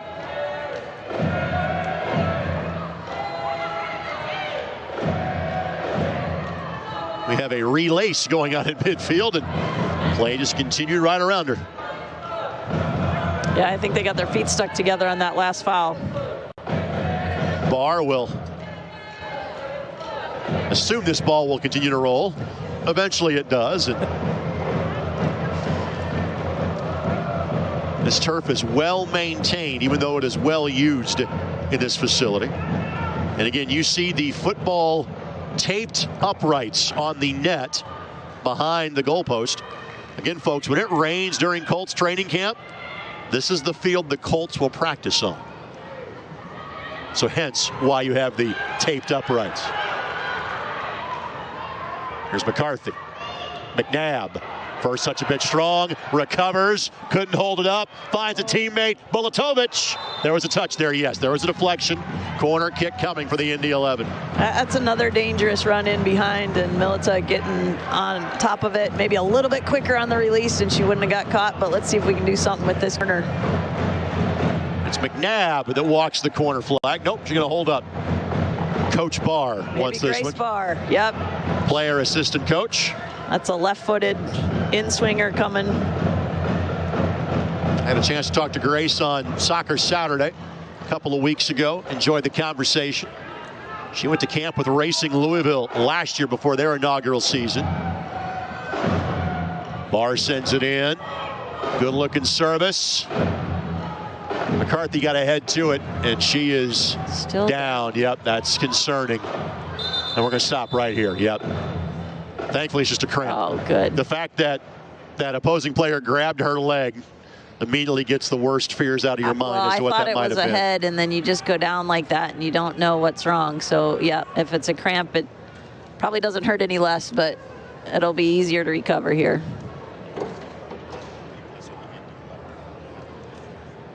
So we take a look. And just how, and it wasn't the leg she landed she was on. In midair. Yeah, okay.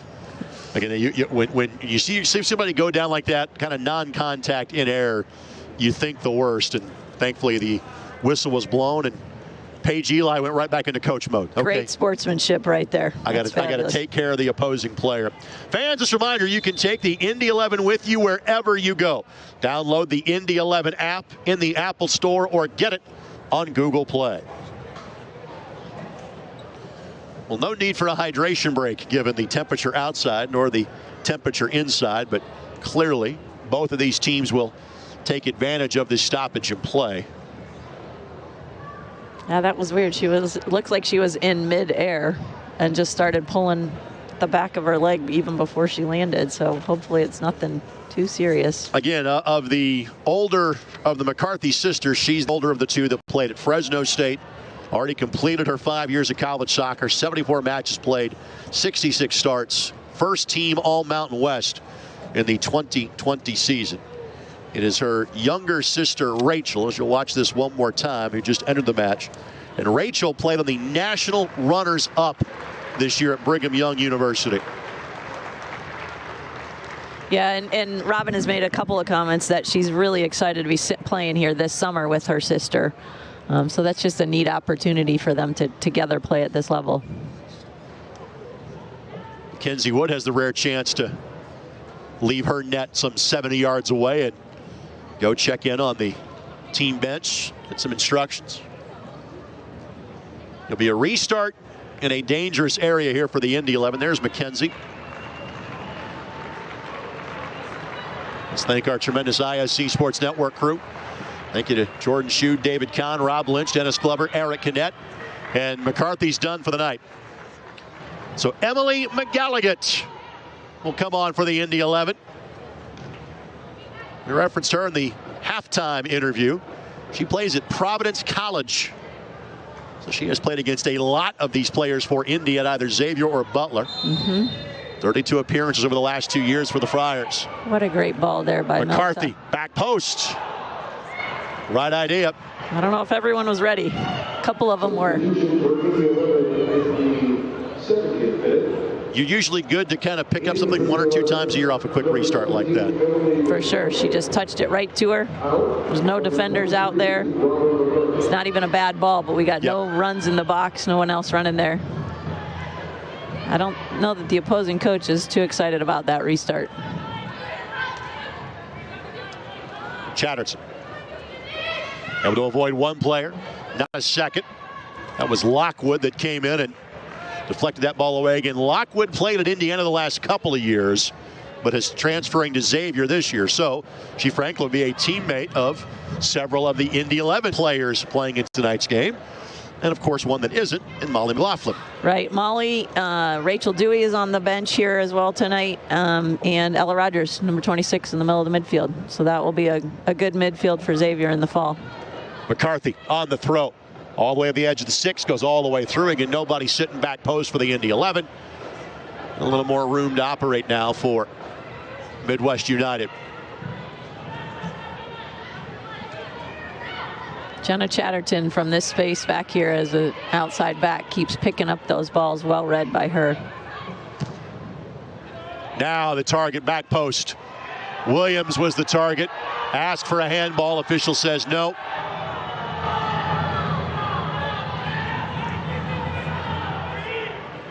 And Leonard couldn't control that one the way she had hoped.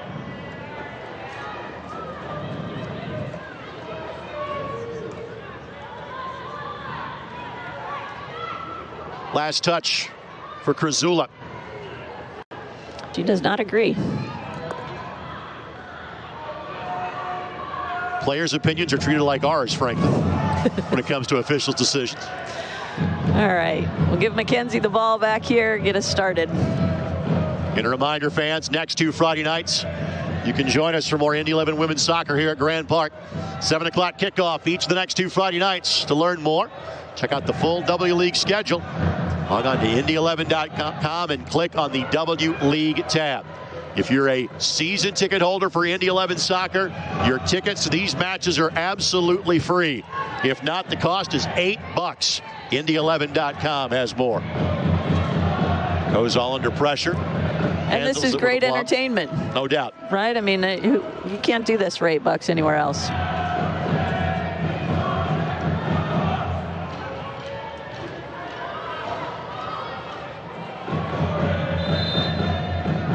Foul going to be called. Hence the reason for the whistle. Thought about letting it play. Again, we got to get back to now being able to swing the ball a little bit, keep possession here, find the open spaces. There's a lot of room to operate on the wide channels. And the chance of the Brickyard Battalion.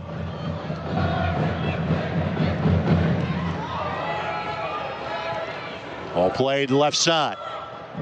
Slow rolling ball that Chatterton will keep wide. Tries to beat her defender to the byline. Ball is loose in the box, and again, Kozol all over it. Just great secure hands all night long she's had. Hasn't missed any of those. None of them have bobbled or anything.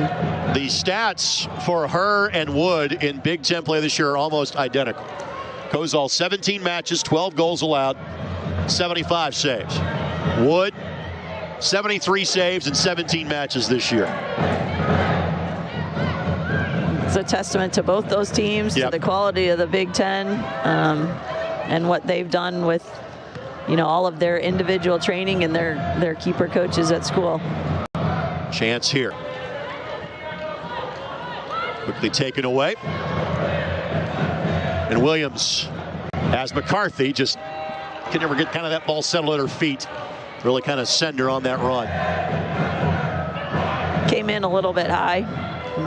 So yeah, that was hard as she was trying to turn and receive at the same time. Good job by McGalligan. Sideways is okay right now for the Indy 11, protecting a 1-goal advantage. That should be an Indy 11 throw in. It will be.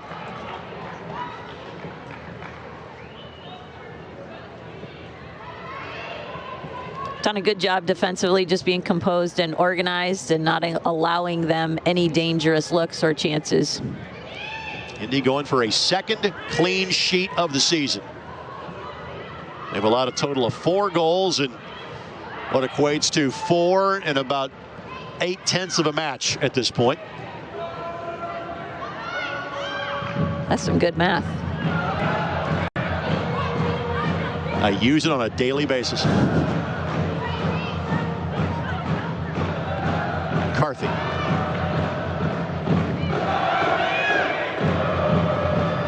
That's great play right there. Our ability to keep the ball in tight spaces unlocks that right there. Krasula can keep it at her feet. It's a good job defensively by Midwest. Now Williams has 2 runners to her left. And that will be a corner. And you are now to the point of the match where every corner you can kind of take another 20, 25, 30 seconds. You can let the sands of the hourglass start to drip a little further if you're Indy. First, we'll see the final 2 substitutions of the match for Midwest United. Otto is done for the night. And you said 20 seconds. Grace Barr's taken about 65 walking over there to even pick up the ball. The subs make that even worse, yes. Reagan Dalton, who plays at Michigan State, will enter. As Blitchok is done for the evening. You can see where she is a handful in college soccer. For sure. For sure.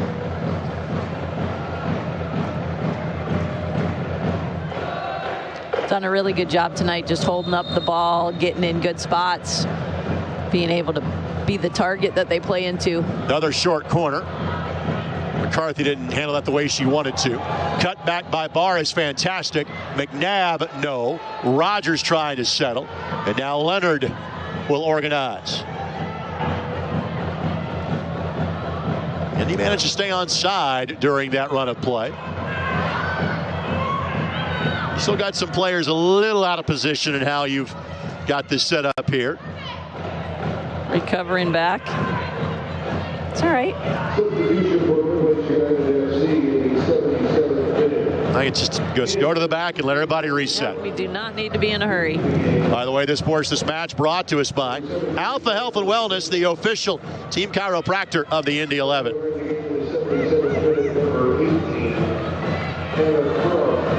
Bulatovic. What a great way to pick up that ball, run right through that middle there. Oh, she was going to get it back. Then a dangerous ball into Rachel McCarthy she played.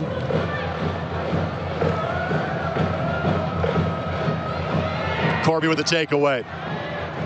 And again, one of the only gripes I would have about Midwest United would be they have taken some long distance shots where I didn't feel they needed to tonight. It's the only gripe I have about the visitors this evening. No, and that one wasn't even on target. I mean, I think looking to get in early might be her thought process, but also you have a better opportunity if you let that develop just a little bit. But we've done a good job defensively forcing them to do that. Selena Barnett, by the way, is to the 4th official. She'll be the final Indy 11 sub for the evening.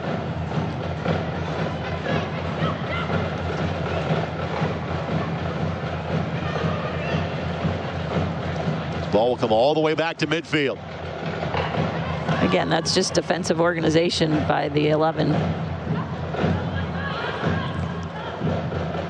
Ball headed forward. It's probably another foul. Offside goes up. I would tend to agree. Again, the referee kind of nodded or shook his head quickly and said no foul there. Well, the player that will exit. Well, Barnett again will enter for the Indy 11. See exactly who she is going to be coming on to replace. It's Maddie Williams that's going to be exiting. Maddie put in a really good shift, had some balls played into her. She had a couple of chimes where it went over the top and she got to run in, especially in the first half. She was very active, was able to put pressure on their backs as well. Now, Barnett has clearly carved out a niche on this team in doing exactly this, coming in the last 15, 20, 25 minutes and letting her speed be on display. Those poor Midwest kids who are just about getting tired right now, they're going to have to chase a little bit of Selena. Taryn DeShane, by the way, has entered now. So Taryn DeShane enters for Midwest United. Selena Barnett, by the way, is from Carmel. Plays at the University of the Cumberlands at the NAIA level. She has speed to burn. Lockwood fouled by Blatovic. She just got stepped on, so hopefully it hurts for a second and she's right back in there. Let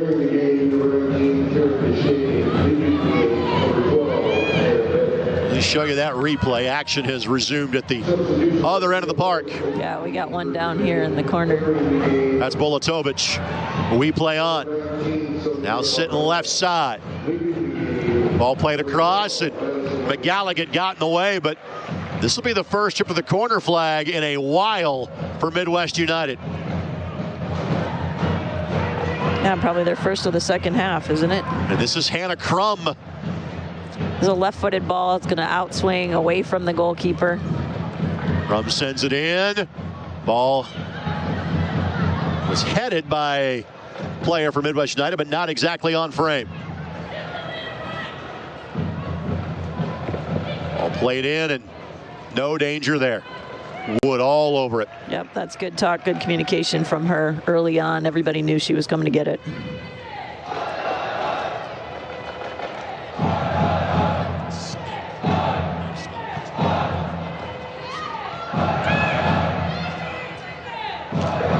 Well, the chances are to shrivel up for the Indy 11 late in this match. Now it's about simply defending for another 10 to 15 minutes to pick up your 4th win in 5 tries. And again, hand Midwest United their first loss in W League play. And a real estate ball there. Just get to the midfield. Buys some space. Good touch by McCarthy. Wow. McNabb gives chase, but McNabb's first touch is an errant one. This match presented by Community Health Network. Exceptional care simply delivered.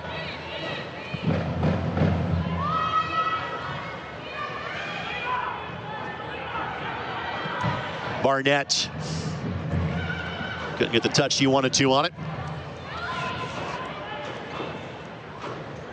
Barnett 2 goals and 7 assists this past year at the University of the Cumberlands.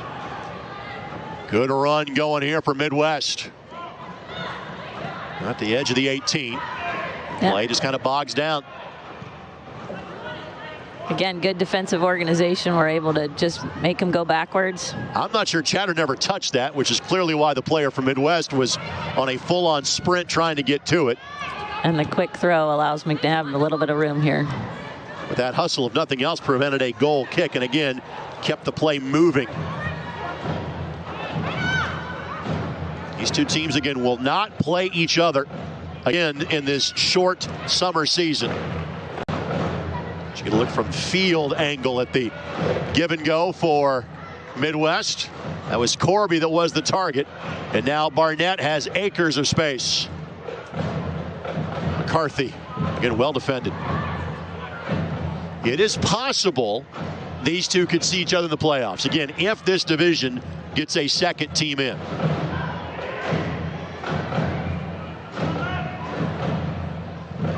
McGalligan got in the way and did so perfectly. 90% of the time, that's just giving up the corner in that scenario. She did not. Milatovic a touch. And this one headed up to the bar. Or the club seats below it. Don't worry, folks, there's protective netting there. They'll be just fine. A couple of layers of it, in fact. Well, we still have 5 minutes left here. It looks a little bit like we've relaxed a tiny bit. I'd like to see the intensity come back and finish this out. Let's thank our friends at Alpha Health and Wellness. Alpha Health and Wellness, the official team chiropractor of the Indy 11. Should be an Indy 11 throw in. Or not. Great hustle to keep it in play. It was Brunick that got to it.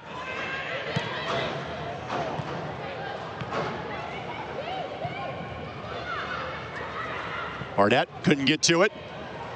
And that run had to be kind of flattened out because of being offside for Midwest. Yeah, they've still had a little bit too much time and space back in there. And Indy trying to go for a second clean sheet. Mackenzie Wood had to be otherworldly the last time for that to happen. This has been much more about the defensive organization of the Indy 11. Mackenzie has certainly done her job to this point, but this has been about the teammates in front of her just as much, if not more so. Yeah, she hasn't had to make any especially spectacular saves. She had the one fingertip that rolled across the front. That was a pretty good one. I think it was maybe going wide anyway, but yeah, she's just been solid and done what she needed to do. Both teams being allowed to be a little aggressive here towards the end of the match. Both challenges deemed to have been ball first and player second.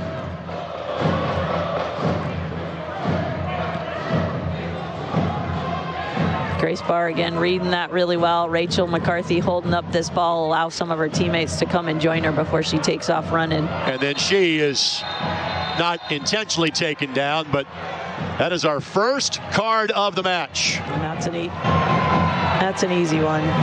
So Paige Eli gets our first yellow of the match. And again, I don't think that was cynical. I think she was making a play on the ball, but clearly got ball and player simultaneously. And yep, that will be a foul and a card. And again, a little more time off the clock for the Indy 11. Eli's been so solid all night long. She's done a really good job of getting everybody organized and keeping them in front of her. On that one, they were just, she knew Rachel was heading on the run. By the way, our final 5 minutes plus stoppage time brought to us by our Central Indiana Honda dealers, the official automotive sponsor of the Indy 11. Coach still out there getting it done. Love it. Ball sent in. The edge of the 6 headed away by Midwest. And Indy with 6 players behind the ball here. They weren't exactly going to throw a lot for box on that opportunity. And very organized right here. Corby goes down, nothing in that. But it will be a goal kick. Goal kick coming. Yeah, that's just tired legs here at the end of 87 minutes. I would say you're looking in the neighborhood of 3 minutes of stoppage time. Yeah, we had the injury to Robin McCarthy. Maybe a little more than that, yeah. And obviously several subs. No goals here in half number 2. Both teams have used their full complement of substitutions at this point.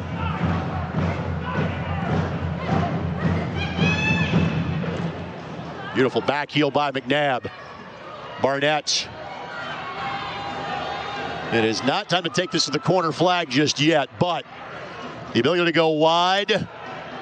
Maintains possession, play it back across. McNabb heads it down, and Ozal again, fantastic. Heather's in the right spot. I don't think she got all of her head on that. It was kind of a little bit of a face ball, but so it lacked a little bit of power, but she did a great job to direct it back to the post where it came from. I do think she was playing the turf ball there. She was trying to bounce that up and over, just didn't hit that as well as she had hoped to. McGalligan. It would be very Ivy League of her to think of the physics of the play and, you know. And sort it all out that Absolutely. way, yeah, for sure.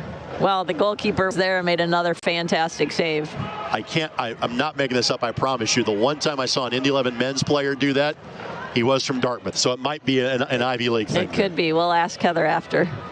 Didn't think I'd be making a Craig Henderson reference in the broadcast today, but fans, there you go. Throw-in coming here for the Indy 11 as we have hit the 90th minute.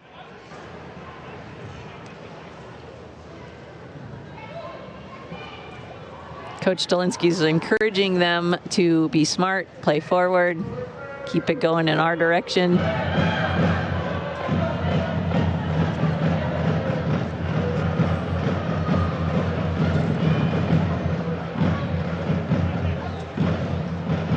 McCarthy, a bit of a giveaway. It's not a bad idea, though, right? You put it right back to Selena, who's running onto it. A little bit straight. 4 minutes of added time. 4 minutes is what we'll have to finish off this match. McNabb, it made Kozol think about it. She did. She did a great job to get out of that, too, as a goalkeeper. McCarthy takes a tumble, but pops back up, and the ball finds a teammate, and now finds McCarthy. Good distribution to Barnett. She can go 1v1 here, see if she can get a corner out of it. But I think that ball was played off of her, absolutely. Both the referee and assistant referee immediately pointed to the goalkeeper. And from my vantage point at midfield, I thought that was the right call. I think the Brickyard Battalion is letting them have it. Well, they're going to do that regardless. Chance here. Chatterton using that speed to recover. And how about the skill to go with it? What a ball. The speed to beat the player to the ball and then be able to turn on a dime and play it away.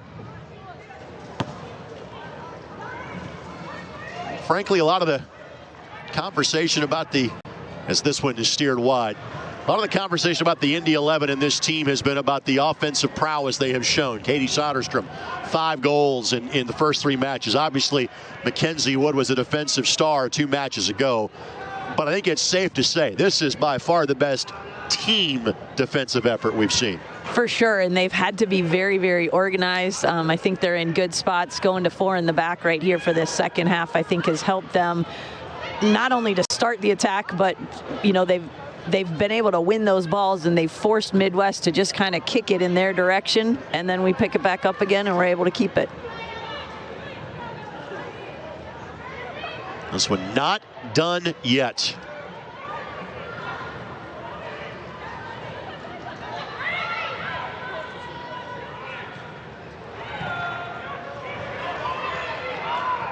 McGalligan couldn't get there. Ella Rogers still running from the 90th minute from the start. She's a workhorse. Ball comes to Selena. Can she keep it here? The answer, unfortunately, is no. This is Crum, and she too plays at Aquinas College. Ball sent in, and Wood played it perfectly.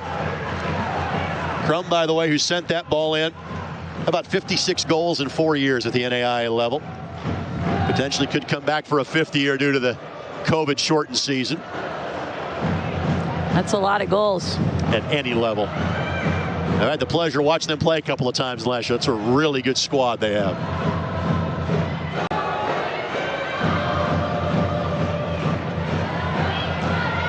Chance for a couple more pushes forward here. Diekema finds some space. Ball flicked forward. Corby trying to hold it up. Rogers in her hip pocket. Left foot. Goes wide. Had it covered there on the near post, so Mackenzie just let it go wide. What's the teaching point for Coach Dolinsky from the Indy perspective about this match? I don't know. I think it's our ability to keep possession, right? That's what they've been working on. Those were the chances where we were dangerous. Using the width of the field, that's where we had our most dangerous chances.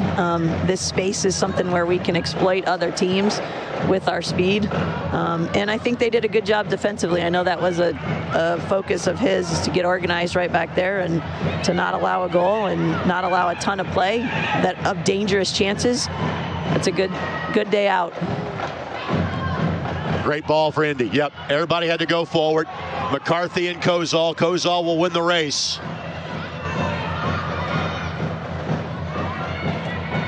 It's going to be hit and hope at this point for Midwest United. Yep, now can we keep it here? We've just got not very long, probably only 60 seconds. It's time to walk this ball to the corner flag if you're McCarthy. Well, she's going for the goal. She wants a goal. Tried to roof it, played it across. I'm not sure it's going to matter at this point. It doesn't. That's it. First 1-0 victory in the brief history of the Indy 11. But for a second time in 3 weeks and for a third week in a row against one of the top half clubs in this division, Indy pulls a point. And for the 4th time in 5 matches, they pull all 3. Christina Lynch had the only goal in this one.